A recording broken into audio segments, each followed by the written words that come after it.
Welcome back, Nerglings. Today we are taking a look at monsters and mutants. But before we start, be sure to like, share and subscribe so you don't miss an update. Chaos Mutant is the name given to a host of different beings found throughout the old world and beyond. They are beings who have been warped by the power of chaos into horrible monstrosities. During the War of the Wizards, vast magical energies were unleashed, and these energies altered the life forms living in the centre of the continent, creating chaos mutants.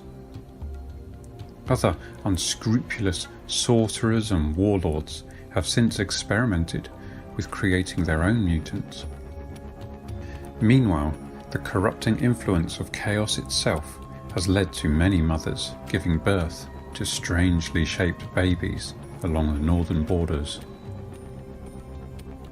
Mutants include those with chaos mutations, as well as those that develop them later in life, often known as turnskins.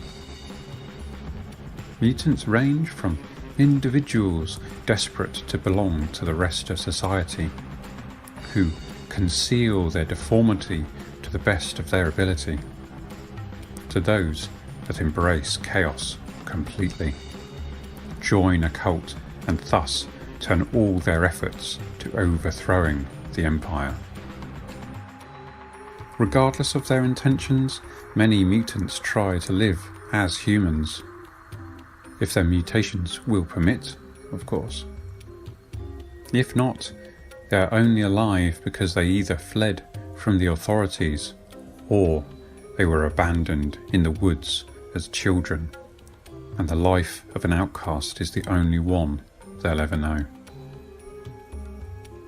Some, particularly those with animalistic appearances, may be adopted by beastmen warbands. Whilst the Empire is far from the Chaos Wastes, most of its citizens wouldn't dream of risking their souls through the worship of the Chaos Gods. However, mutant children are occasionally born, and some adults find themselves being altered in later life, even in centres of civilization such as Altdorf. Scholars provide a number of possible reasons for these occurrences. Morrslieb, the smaller of the world's two moons, is alleged to consist wholly of warpstone. The light of the moon is said to cause mutation in those who dally too long beneath it. Warpstone dust is sometimes blown in on strong northerly winds, and shards of it fall from the night as meteors. People say that wizards who cast spells too recklessly risk mutation, and that trafficking with demons or the undead is a surefire path to mutation. Many believe that mutation can result from sinful behaviour and imperious desires. Certainly, in the name of Slaanesh, this is known to be true. The authorities of the Empire take a hard line on mutants. Ancient edicts deem them tainted by chaos, and therefore enemies to be destroyed. No matter how rational or benign a particular mutant might appear. Imperially sanctioned witch hunters and members of the knightly orders track down and kill mutants with the same pitiless zeal they show sorcerers and demons. Nobles and town councils levy bounties on mutants as aggressively as they do on outlaws and marauding goblins. Folk in the Empire tend to regard mutants as physically disgusting and morally abhorrent. Whenever a mutant amongst them is exposed, many people gather in droves to witness its execution. The preferred way to put a mutant to death is to burn it at the stake, a spectacle sure to delight any crowd. Witch hunters who uncover a number of mutants in one area have been known to hold them prisoner for weeks before their execution. News of such a mass burning can draw crowds from miles around and works wonders for a witch hunter's reputation.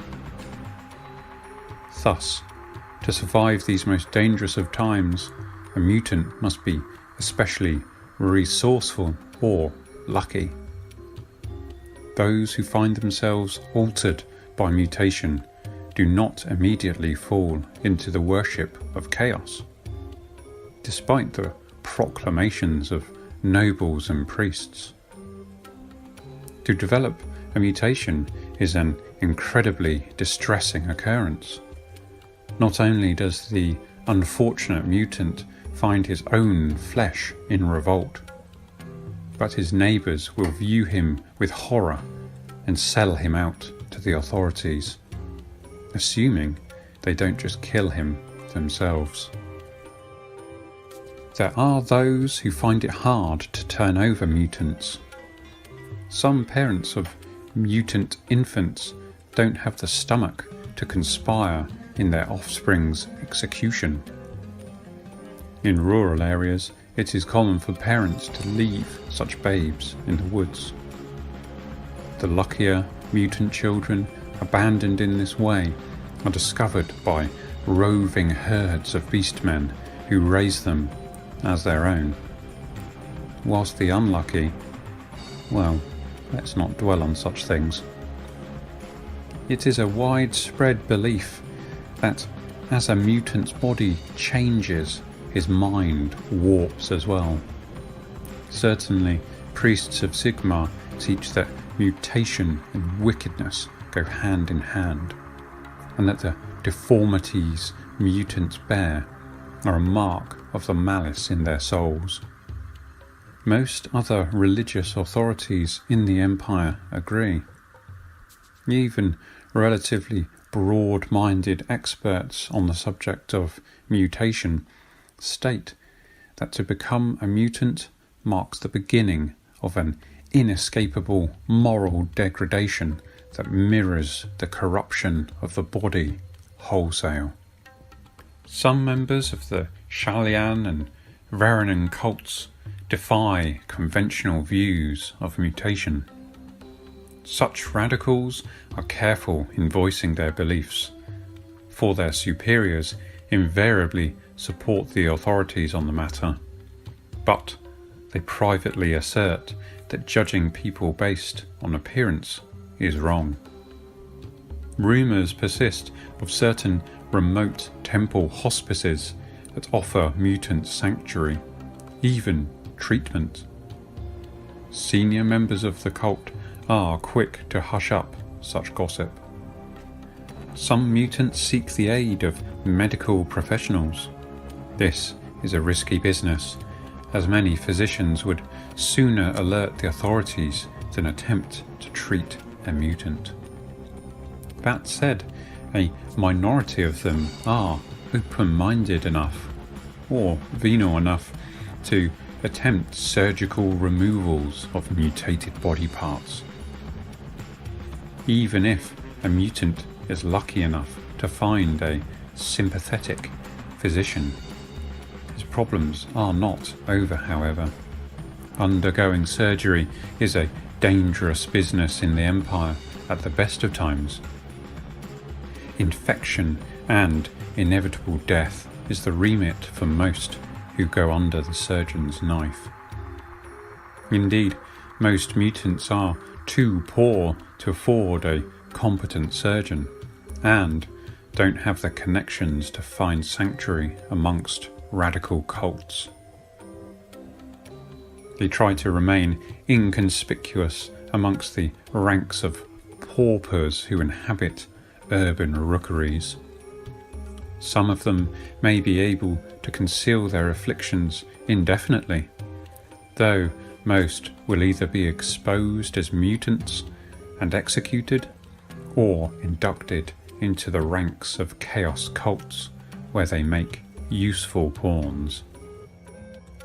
Many scholars in Altdorf are aware of the sad fate of the Bretonnian playwright Bruno Malvoisin, whose work The Baneful Lusts of Diego Brasach was rumoured to be so salacious that it delighted Slanesh himself.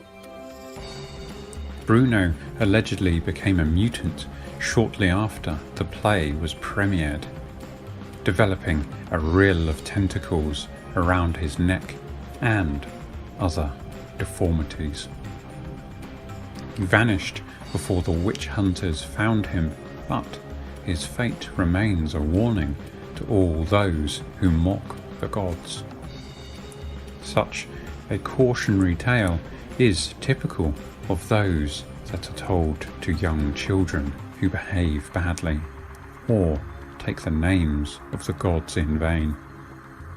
Quite what it was that so pleased the Dark Prince of Chaos is unknown, as the play was subsequently banned and all known copies of the first folio were thrown onto a bonfire in Altdorf's Königplatz.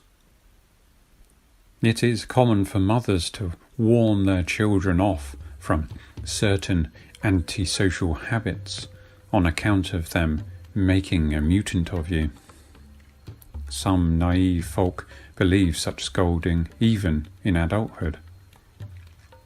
Common superstition in the old world holds that mutation can result from nose-picking, onanism, pulling faces, refusing to wash behind the ears, disrespecting your elders, and so on.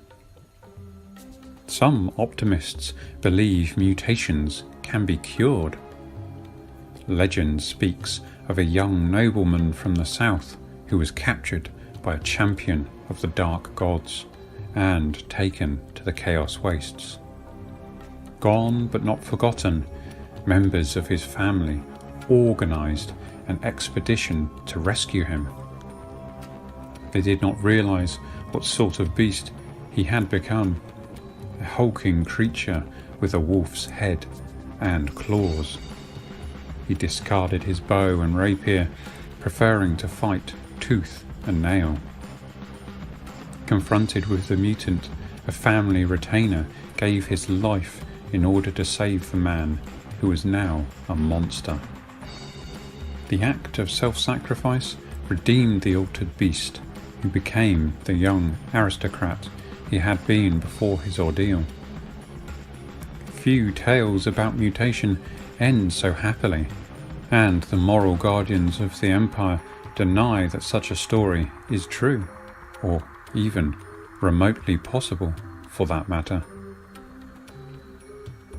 Interestingly, not all mutants are evil, nor does becoming one immediately render one subservient to the ruinous powers. This is shown in characters like Riekwald Marx, Karl Hock, and even the Forlorn Tower of Usin. Chaos mutants are beings who bear some resemblance to their original race, but now carry one or more gruesome deformities. For instance, a mutated human may have two heads, a beak for a mouth, or tentacles instead of arms. Some chaos mutants, such as the mutant lizard men, carry a disease that will infect any human that they bite. Rumour has it that it is possible for a victim of chaos mutation to be healed of the disorder and regain their normal physical form, although powerful magics will be required for such an endeavour, and even then there is no guarantee of success. Indeed, to invoke the very powers that cause such mutation in the healing of said affliction raises certain questions about what else you might be required to sacrifice in returning to your original wholesome self. Well, that's just about all I have for you today. Join me next time for some more wargaming content. Thanks very much for watching. Peace.